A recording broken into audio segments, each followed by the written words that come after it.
Baik, saya akan membacakan kebenaran firman Tuhan yang terambil dari Imamat 14. Beginilah pembacaan firman Tuhan.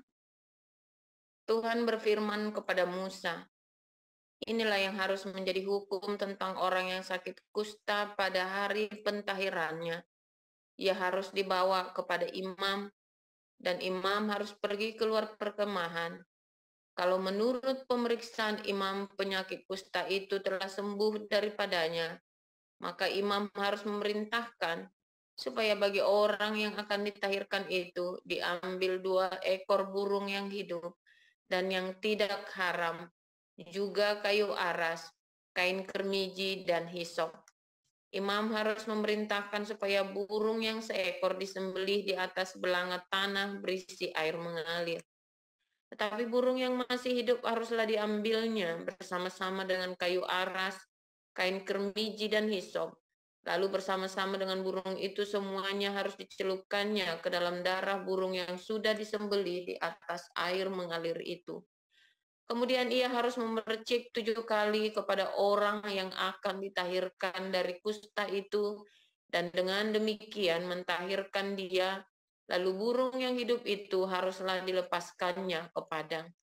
Orang yang akan ditahirkan itu haruslah mencuci pakaiannya, mencukur seluruh rambutnya, dan membasuh tubuhnya dengan air, maka ia menjadi tahir.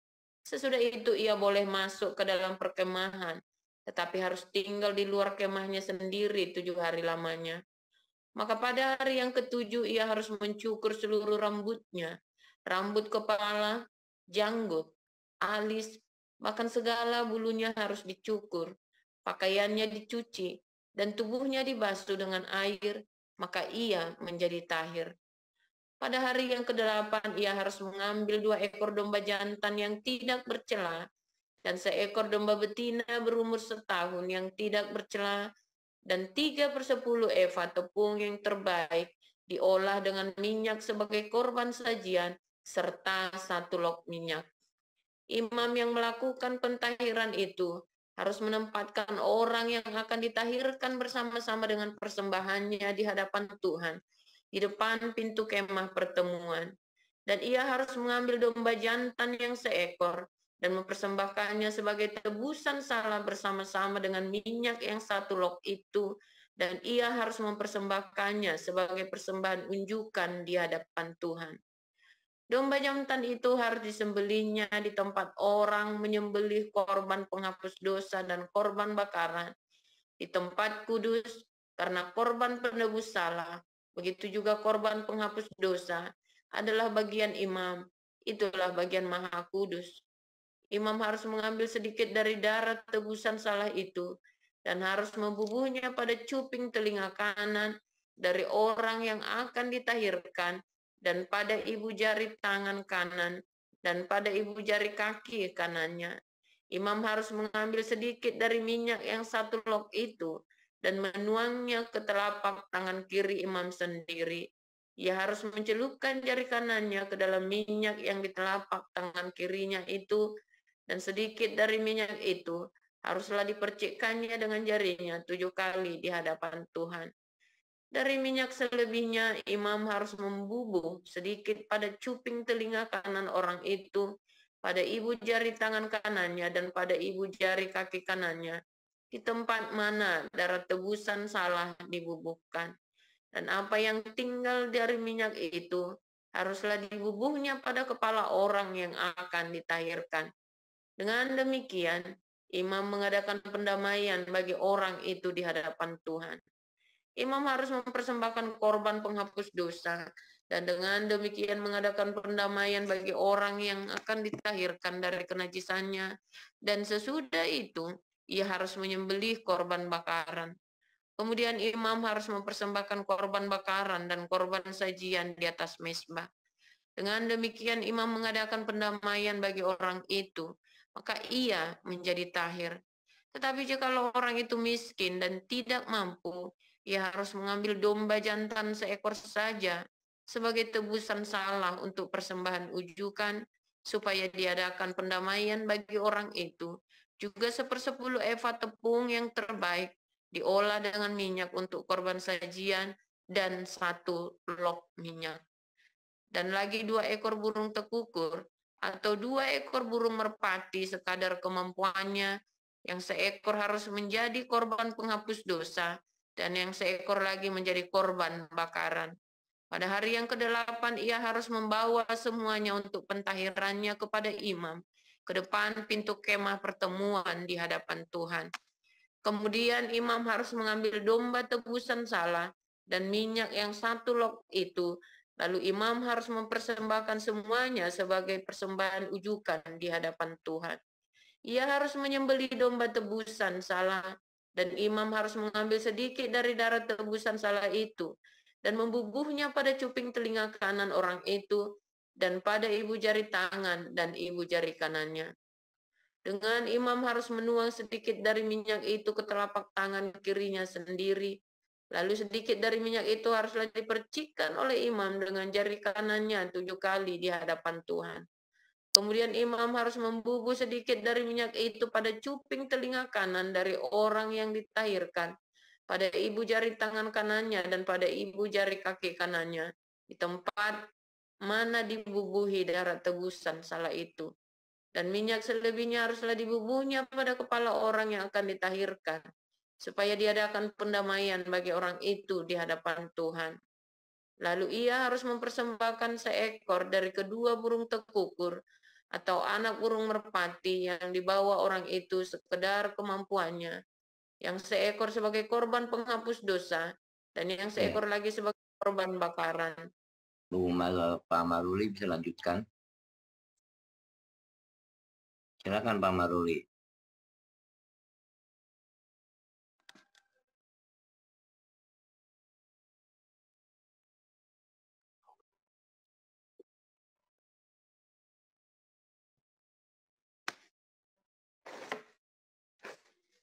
Silakan Pak Maruli. Ya, terima kasih Pak Peng. Mari kita lanjutkan ayat yang ke-31. Yang seekor sebagai korban penghapus dosa dan yang seekor lagi sebagai korban bakaran di samping korban sajian. Dengan demikian, imam mengadakan pendamaian bagi orang yang akan ditahirkan di hadapan Tuhan. Itulah hukum tentang pentahiran seorang yang kena kusta yang tidak mampu. Tuhan berfirman kepada Musa dan Harun, apabila kamu masuk ke tanah Kanaan yang akan kuberikan kepadamu menjadi milikmu, dan aku mendatangkan tanda kusta di sebuah rumah di negeri milikmu itu, maka pemilik rumah itu harus datang memberitahukannya kepada imam. Ada kelihatan seperti tanda kusta di rumahku.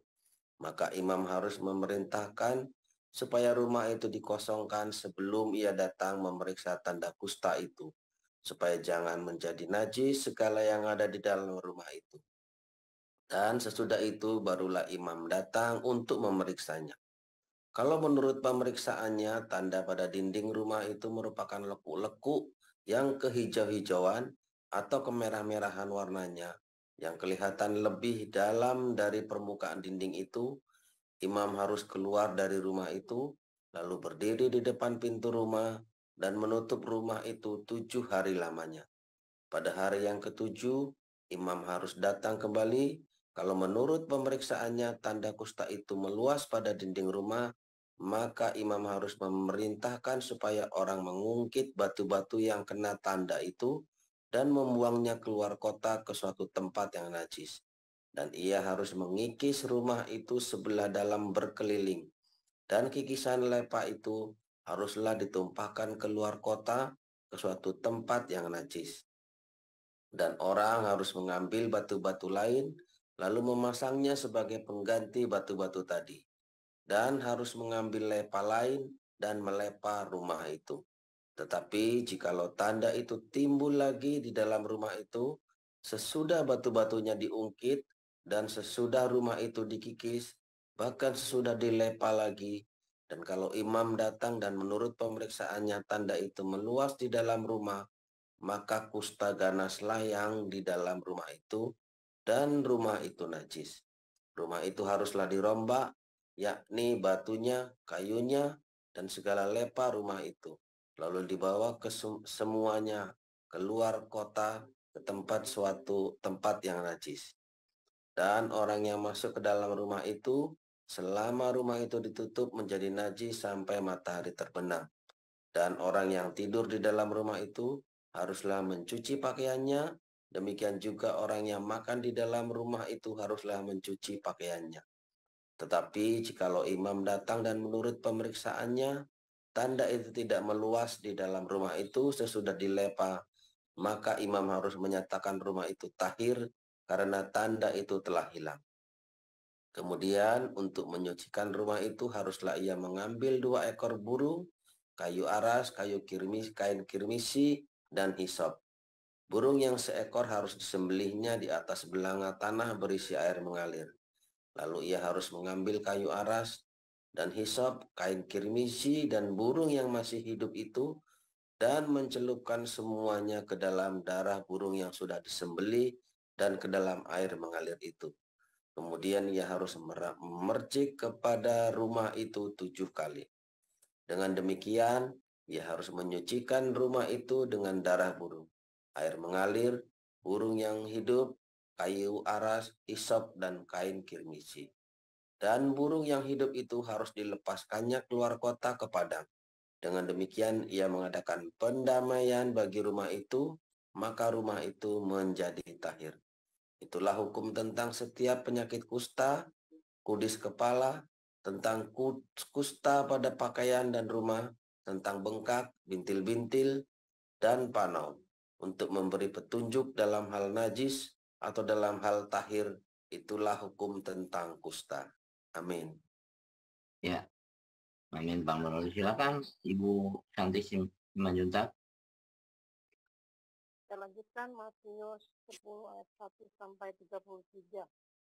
Yesus memanggil ke-12 muridnya dan memberi kuasa kepada mereka untuk mengusir roh-roh jahat dan untuk melenyapkan segala penyakit dan segala kelemahan. Inilah nama ke-12 rasul itu. Pertama, Simon yang disebut Petrus dan Andreas saudaranya, dan Yakobus anak Zebedius dan Yohanes saudaranya, Filipus dan Bartolomeus, Thomas dan Matius pemungut cukai, Yakobus anak Alfeus dan Tadeus, Simon orang Zelot dan Yudas Iskariot yang mengkhianati dia.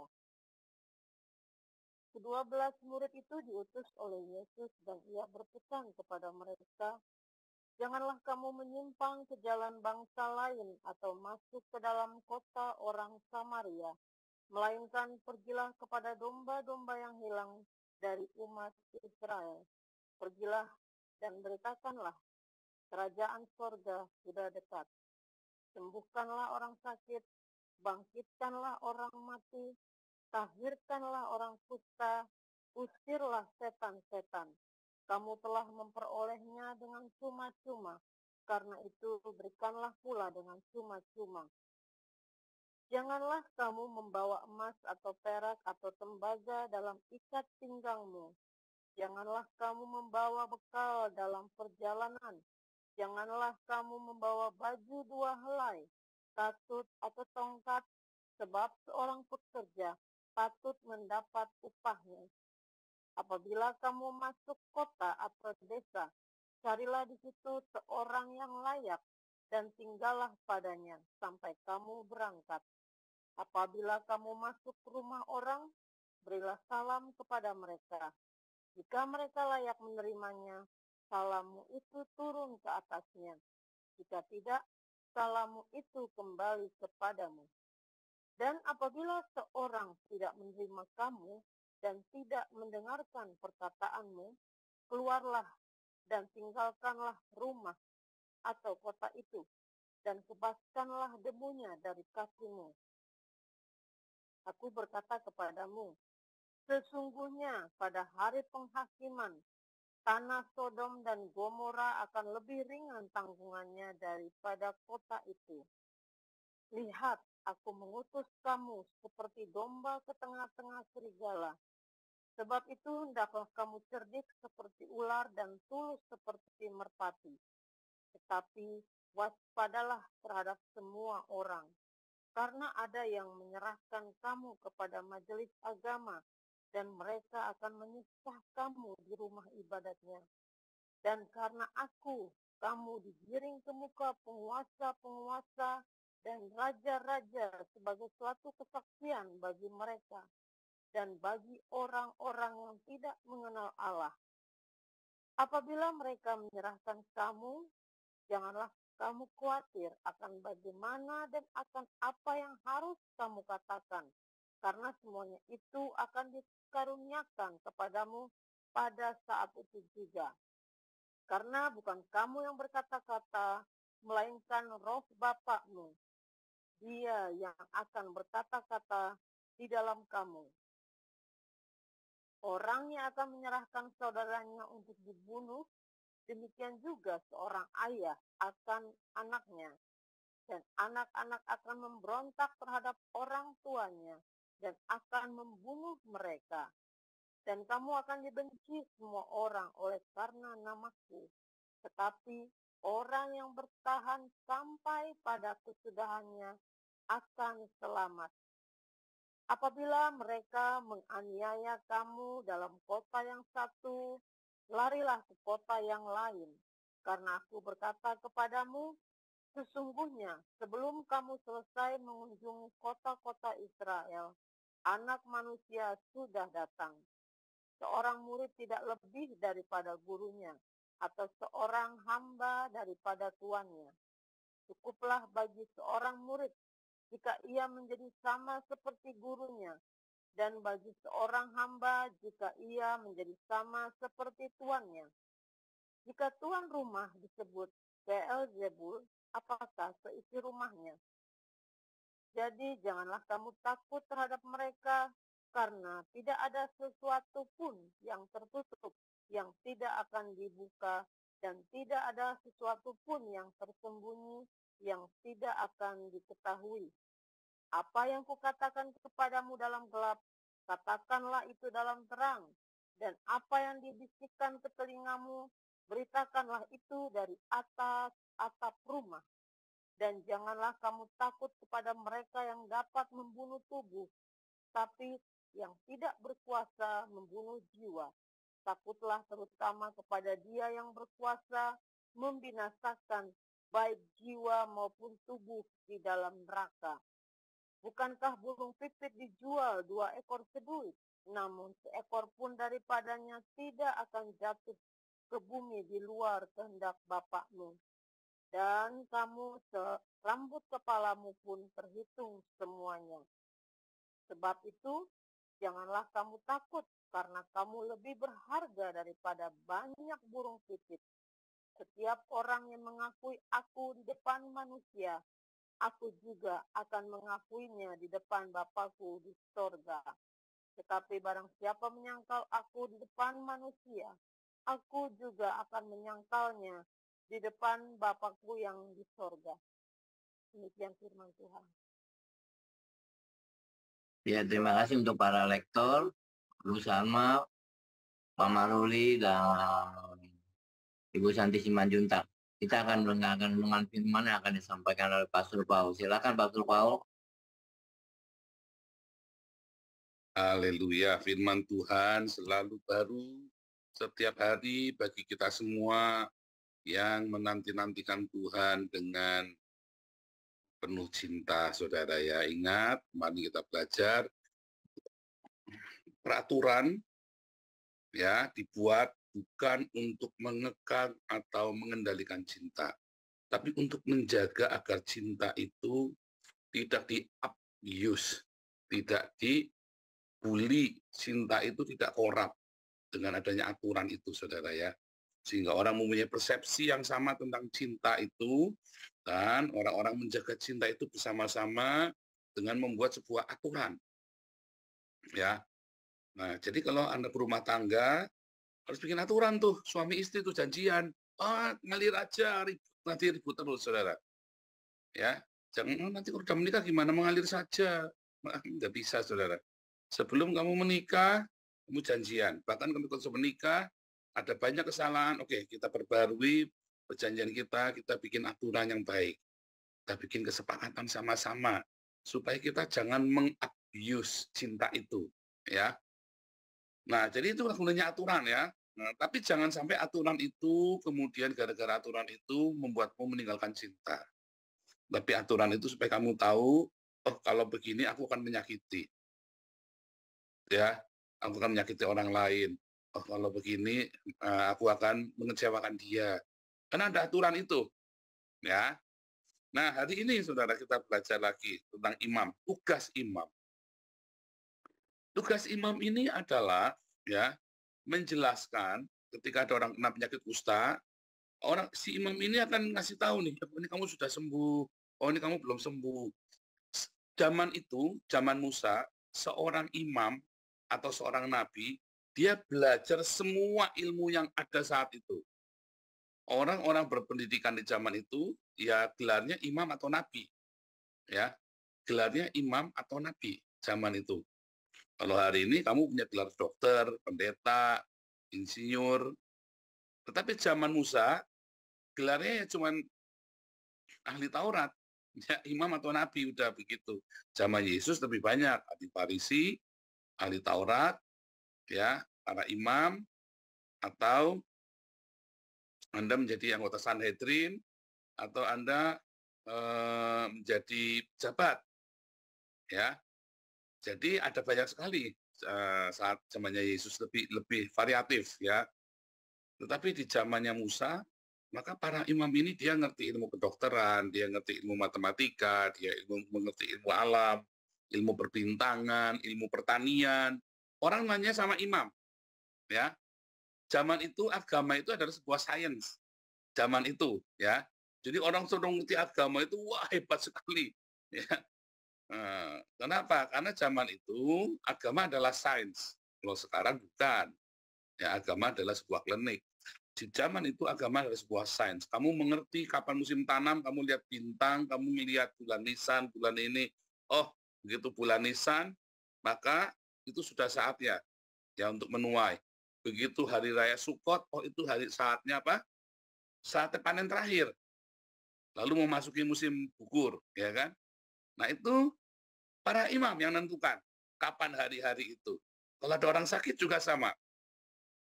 Kamu sakit kusta, maka di para imam yang ngitung nanti. Kamu sembuh kapan kemarin? Mulai terakhir kering kapan? Kapan rambutnya botak yang rontok itu kan? Sampai botak itu kan? Sampai keluar nanah, sampai kapan kulit itu mengelupas sampai merah semua berarti udah bersih. Kayak kulit bayi itu ya. Sampai kapan? Dihitung sama dia, dihitung berapa hari. Nanti kalau sudah, kamu potong domba atau potong burung tekukur atau merpati untuk korban penebus dosa dan penebus salah. Itu ya, saudara. Itu nanti para imam yang ngajari. Supaya kamu yakin tidak menulari warga-warga yang lain. Ya. Jadi aturan itu dibuat untuk mengamankan seluruh umat, ya, supaya seluruh komunitas, ya, kalau dalam kehidupan kita sehari-hari, komunitas. Supaya komunitas ini ada kesepakatan. Itulah sebabnya yayasan kita punya SOP, standar operasional prosedur. Bukan untuk mempersulit, saudara. Banyak orang mumpung ada SOP, kalau bisa dipersulit, kenapa dipermudah? Tetapi itu salah. SOP itu atau standar operasional prosedur dibuat untuk kita sepakat, ya, yang ini kita nggak mau, yang itu kita mau. Supaya apa? Supaya antar kita ada kesepakatan sehingga tidak terjadi manipulasi. Sebelum itu terjadi, manipulasi itu kita cegah dulu. Itulah sebabnya saya, walaupun saya sebagai pengumpul dana fundraiser-nya, tapi saya tidak bisa mengakses uang itu. Karena ada standar operasional prosedurnya. Bendahara tidak boleh transfer ke saya. Tidak boleh. Karena itu adalah standar operasional prosedurnya, saudara. Ya, begitu saya langgar, maka itu fraud namanya. Tetapi cinta akan membuat saya menghormati prosedur itu dan saya percaya kepada para pengelola tidak mengintervensi. Ya, itulah cinta. Dan para pengelola ini juga dengan kesadaran memberikan laporan keuangan kepada saya. Ya, sebagai fundraiser. Jadi itulah cinta. Nah, para imam yang membuat hukum dan aturan itu, saudara. Para imam ini. Ya, kalau orang kena sakit kusta, ya dihitung ya berapa hari. Kamu kapan kena pertama kan harus tanda-tandanya kapan. Nanti masa sembuh, dia akan balik lagi apa enggak. Oh, ini cuma sembuh bohongan, tapi nanti balik lagi. Dihitung sama para imam. Termasuk kalau kamu punya rumah, terus di rumahnya itu ada flek putih gitu kan. Ada flek putih. Lihat berapa banyak. Terus fleknya itu selama berapa lama itu akan ada. Kenapa? Rumah, itu kan mereka kan rumahnya pakai tanah liat ya, saudara ya. Flek putih itu berarti ada jamur di rumah itu, saudara ya. Dan itu berbahaya buat kesehatan mereka. Begitu banyak itu rumah harus dibakar, saudara. Tapi kalau itu hilang, maka tinggal disucikan saja. Kenapa? Itu tanda dari para imam bahwa itu sudah di-certified atau rumah itu sudah disuci hamakan.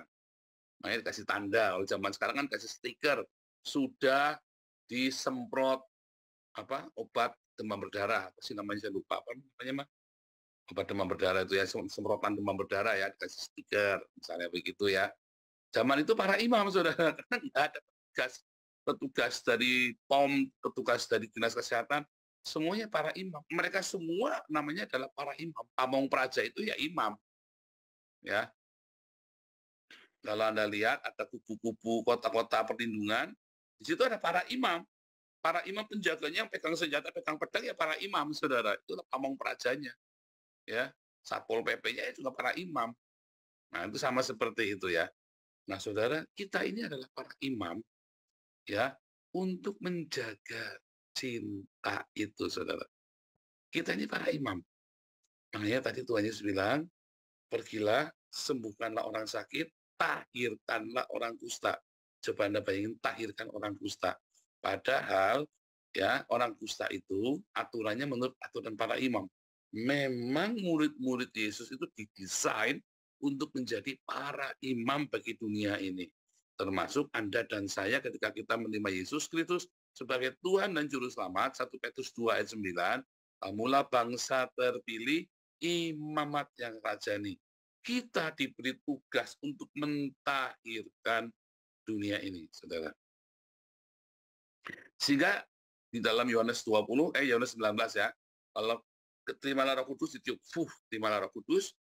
Kalau kamu berkata dosanya diampuni, makanya dosanya diampuni. Kalau kamu berkata dosanya tinggal tetap, makanya dosanya tinggal tetap.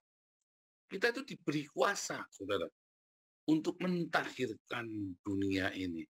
Dengan cara apa? Dengan aturan keimaman. Apa aturan keimaman? Ya, aturan keimaman itu simpel sekali, saudara. Seorang imam berdiri di antara rakyat jelata, antara umat dengan Tuhan. Satu, seorang imam berdiri di tengah-tengah. Seorang imam bersyafaat. Yang kita lakukan setiap hari adalah bersyafaat. Seorang imam, dia mendoakan jemaat kepada Tuhan. Ya, jadi jelas bersyafaat. Yang kedua, seorang imam bertugas, saudara? Untuk melakukan, menuntun, mengajar umat supaya mengenal Tuhan. Itulah sebabnya Anda harus belajar. Makanya ada kelas evangelis, apologetik, apostolik. Kita ada kelas yang total 2 tahun ya. Makanya setelah kelas 2 tahun tambah Anda HPC, ya 5 tahun totalnya, saudara. Anda sekolah beneran itu S1 gitu. Ya. Seorang imam bertugas mengajar ya dan memberitahu metanoia, aturan-aturan di dalam kerajaan Allah. Yang setiap pagi Anda dengar, setiap doa pagi ini, saya sedang memberitahu Anda aturan-aturan kerajaan Allah, aturan-aturan bait suci, aturan-aturan kemah suci, saudara. Ya. Pertama, seorang imam bertugas berdoa syafaat. Kedua, seorang imam bertugas untuk mengajar, metanoia. Yang ketiga, ya, seorang imam bertugas untuk dia berdiakonia, memberi nafkah. Ada 3 hal ya. Pertama, kita disuruh bersyafaat, berdoa. Kedua, kita disuruh mengajar dan memberitakan. Ketiga, kita disuruh berdiakonia. Karena di rumah Tuhanlah orang-orang dikasih makan, saudara. Ya, lalu orang-orang yang mampu ngasih uang ke bait suci. Lalu bait suci, ya uangnya dikelola oleh para imam, bukan untuk para imam, tapi dikelola untuk kesejahteraan seluruh umat. Ya, jadi itulah tugasnya kita ketika dipanggil, kita semua punya 3 tugas itu, saudara. Pak, kalau saya masih berdosa gimana? Makanya ndang cepat-cepat bertobat, ya, supaya kamu jangan berbuat dosa terus. Pak, kalau saya masih hidupnya masih rekelan, ekonominya gimana? Makanya kamu bertobat. Ya, kita membantu kamu supaya kamu fokus bekerja. Oke, kita sediain sembakonya, anak kamu kita sekolahin. Kamu sekarang fokus cari kerja yang lurus, yang halal, yang jujur. Sambil kamu doa puasa, Tuhan akan berikan. Sambil di sini kamu belajar dirubah metanoia, karaktermu yang keras, karaktermu yang kayak batu, itu karaktermu yang jelei, karaktermu yang sombong itu di sini dirubah. Ya, saudara ya, dirubah. Tapi banyak orang tidak memanfaatkan kesempatan itu ya. Ya kan? Kamu di sini sembako dibayarin. Ya, bahkan kuota internetnya dibayarin. Bahkan kalau kamu nggak punya uang buat bayar kontrak, kamu dibayarin. Kalau kamu anaknya nggak bisa bayar sekolah, dibayarin.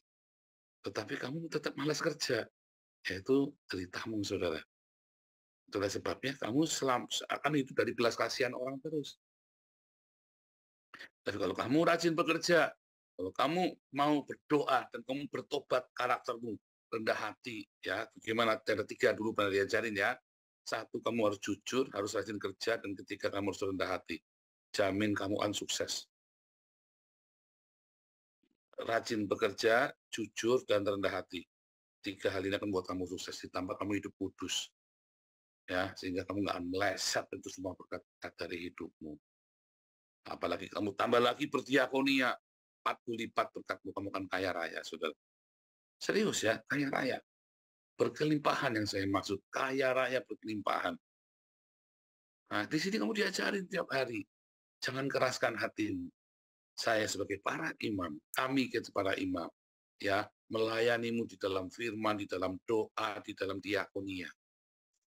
Ketika kamu datang sebagai, dalam tanda kutip, sebagai pasien, sebagai jemaat yang membutuhkan pertolongan, segera, ayo, berbenah hidupmu, kita siap menolong kamu, tetapi kamu berbenah. Ya, begitu kamu lewat ya masa-masa kamu tidak bisa memanfaatkan itu, kita nggak tahu sampai kapan kita bisa tolong kamu. Tapi mumpung ada yang bisa tolong kamu, ayo kamu berbenah karaktermu, belajarlah mulai yang jujur, rajin bekerja, dan yang rendah hati.